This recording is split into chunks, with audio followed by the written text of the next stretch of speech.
stefaniesrockshow.com. Thank you guys very much for coming on the show. So how has your day been so far at Aftershock 2014? What's been going on? It's really hot, and there's a lot of dust. There's a lot of great rock shows happening, and we're having a blast. I love it. And who are you excited to see on this ticket?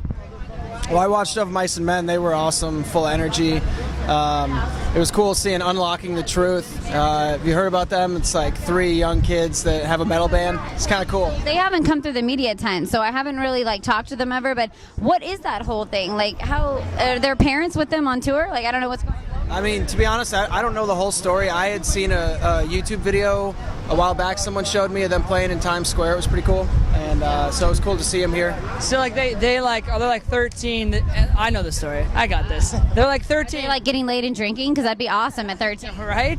They're gonna, right? But no, I guess they already got offers for shows with the Metallica, but they just did a YouTube video of them playing in Times Square, and some record label exec signed them, gave them $1 million record deal, and they're 12 and 13. They're badass, metal kids. It's American Idol shit, though. Someone just gives you money and you just take it. Exactly. I don't know, but they played after us. I'm man, they're huge, man. Wow. You're hey, 13-year-old, that's pretty cool. Do you want me to help you set up on stage afterwards? That's badass. Breaking the model. Breaking the model. Tell us about how did the concept come about with us? It's basically a mission statement about the band and how we've always been a little left to center. Our sound's always been different, and instead of trying to conform and sound like everybody else, we're you know what? This is our thing. We don't sound like anybody else. So, because everybody comes up to us and says that, and it's you know what? We're doing our own thing. We're not doing what the label or anybody else tells us to fit to this or that. We're breaking the model. We're doing our own thing, and that's where it kind of stemmed from. I dig it. That's self-explanatory. I love it. So, why new medicine and not old medicine? Well, Dan, you want to take this? I mean, it was a concept we came up with.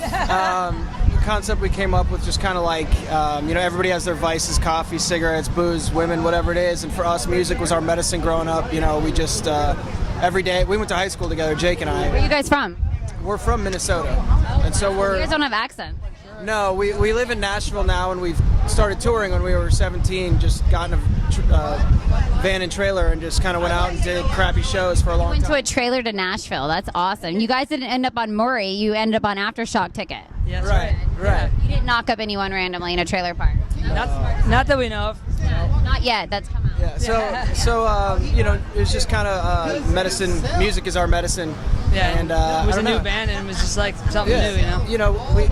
Sometimes when you're writing out, coming up with a band name, you try a bunch of different stuff, and it just felt right, and we all loved it. I dig it. So who would be your guys' dream band to open for? I don't know. It might be different. I don't know. You guys have on the same. I love the Foo Fighters. Always been one of my favorite bands, and I'm just a Dave Grohl super fan. So any one of his incarnations of say Queens of the Stone Age, if he's playing with them, or Eagles of Death Metal, or Foo Fighters, any band that he's in, or if Nirvana could come back, it would be anything with Dave Grohl. Yeah. So not Weird Al Yankovic. I don't know. That's my favorite. I guess not. But if the offer comes through, we'll probably take it. Yeah. I love it. Well, I had to get Weird Al in an interview because that's what I do. But thank you so much. Thank you.